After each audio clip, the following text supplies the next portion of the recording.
Assalamualaikum warahmatullahi wabarakatuh. Selamat pagi siswa-siswi kelas 4 yang hebat-hebat. Apa kabar kalian? Semoga selalu sehat dan tetap semangat untuk belajar. Kali ini kita akan belajar materi numerasi matematika kelas 4. Tujuan pembelajaran kita kali ini adalah menjelaskan data diri siswa dan lingkungannya yang disajikan dalam bentuk diagram batang, serta mengumpulkan data diri siswa dan lingkungannya dan menyajikan dalam bentuk diagram batang. Sekarang yuk kita menemukan konsep matematika. Adi mencatat data sumbangan yang dikumpulkan oleh siswa kelas 4A untuk panti asuhan. Catatan tersebut disajikan dalam bentuk tabel. Tabel 1 adalah data sumbangan siswa kelas 4A untuk panti asuhan. Perhatikan pada gambar.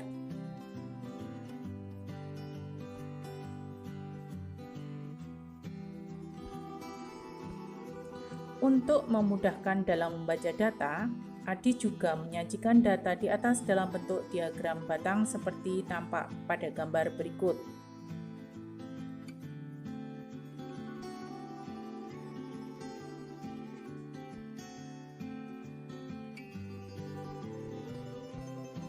Diagram batang tersebut memiliki dua sumbu, yaitu sumbu datar atau X dan sumbu tegak atau Y.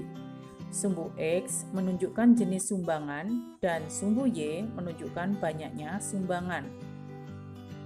Selain disajikan secara tegak atau vertikal, diagram batang juga dapat disajikan secara mendatar atau horizontal seperti tampak pada gambar.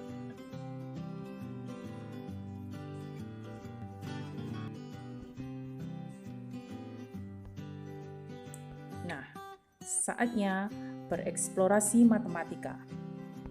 Salah satu aktivitas sosial adalah menyumbangkan sesuatu yang kita punya kepada orang lain yang kurang mampu. Kita bisa menyumbangkan kepada orang-orang di sekitar kita, termasuk yayasan sosial dan panti asuhan. Ayo mendata banyaknya pakaian bekas layak pakai milik keluargamu.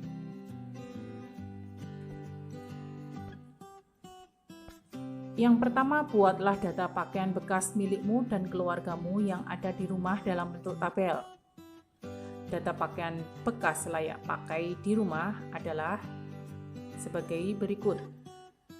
Kemudian, setelah melengkapi tabel, siapa yang memiliki pakaian bekas layak pakai terbanyak?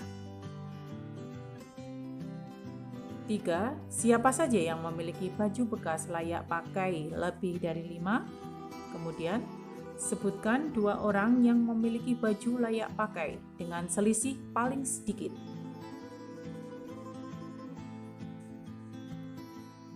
Saatnya kita berlatih. Kerjakan soal-soal berikut di buku tugas kalian, kemudian upload di Google Classroom. Dinas Sosial akan memberikan bantuan berupa bahan pokok yang akan disalurkan melalui pemerintah desa. Terkait dengan hal tersebut, Kepala Desa di desa tempat Gazi tinggal melakukan pengumpulan data warga kurang mampu yang berhak mendapatkan bantuan berdasarkan pekerjaan mereka.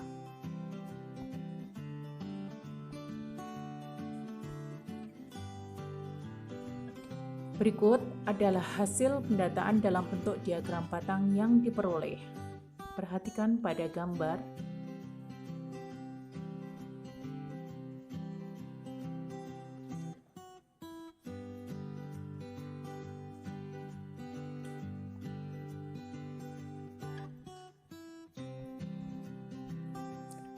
Pertanyaan nomor 1, sebutkan 2 jenis pekerjaan paling banyak dilakukan warga kurang mampu di desa tempat Gazi tinggal.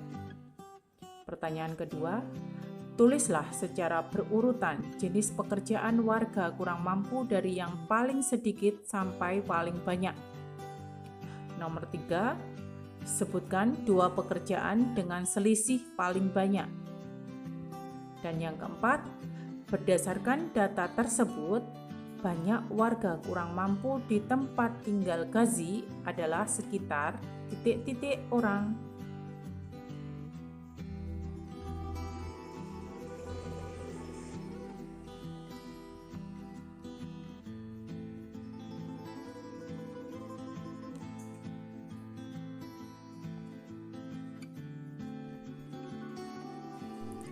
Selanjutnya kita ke ayo menyimak yang kedua. Ada 5 anak berangkat ke sekolah naik sepeda.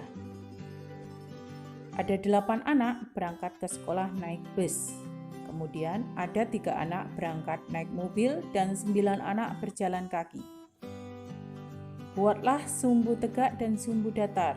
Sumbu tegak menyatakan jumlah anak dan sumbu datar adalah cara berangkat ke sekolah. Kemudian, buatlah juga persegi panjang untuk semua kategori. Dan tambahkan judul di atas diagram batang.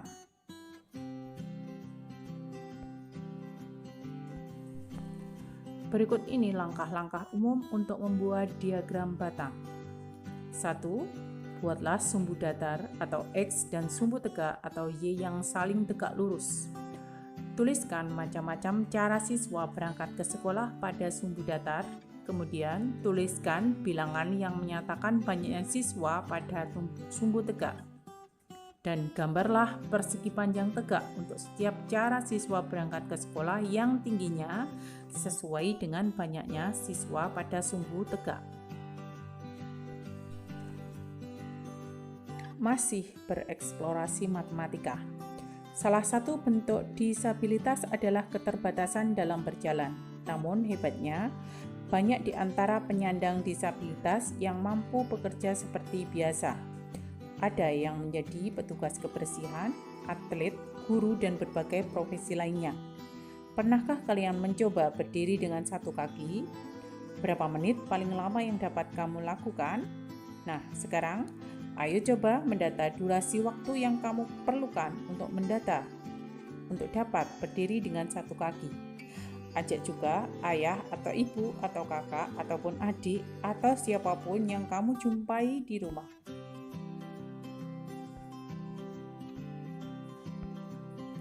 Caranya mudah, cukup mulai berdiri dengan satu kaki, lalu mulai hitung berapa menit mampu bertahan tetap berdiri dengan satu kaki. Kemudian, buatlah tabel tentang durasi waktu berdiri dengan satu kaki yang telah kamu lakukan bersama anggota keluargamu. Berikutnya, buatlah diagram batang tegak hasil kegiatanmu tersebut dengan mengikuti langkah-langkah pada kegiatan ayo menyimak. Dan siapakah yang mampu berdiri paling lama? Berapa menit? Kemudian, adakah yang mampu berdiri dengan satu kaki lebih dari 5 menit? Siapa saja? Dan berapa menit selisih lama kamu berdiri dengan ayahmu atau ibumu? Kemudian, ayo berlatih ini merupakan soal atau tugas anak-anak yang kedua.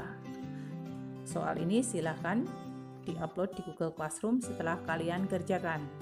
Kakak Adi adalah seorang aktivis peduli lingkungan hidup yang menjadi pengurus bank sampah.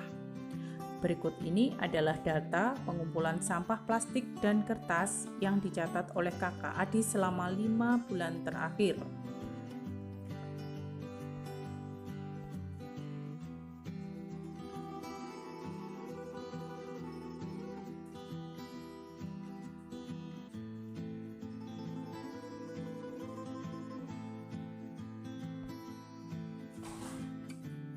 Pertanyaannya, berapa berat total sampah yang dikumpulkan bank sampah pada bulan Juni? Kedua, pada bulan apa sampah paling banyak terkumpul? Dan ketiga, berapa selisih berat sampah kertas dan sampah plastik yang terkumpul pada bulan Mei? Tentukan kebenaran dari pernyataan berikut dengan memberi tanda centang pada pilihanmu. Nomor 4, perolehan sampah plastik selalu menurun dari bulan Februari hingga Juni. 5. Perolehan sampah kertas semenjak bulan Februari sampai Juni selalu menurun. Dan keenam, sampah kertas paling sedikit terkumpul pada bulan Juni dan sampah plastik yang paling sedikit terkumpul pada bulan Februari. Nah, silakan dicoba soal-soal ayo berlatih, kemudian upload di Google Classroom. Terima kasih, salam sehat selalu. Wassalamualaikum warahmatullahi wabarakatuh.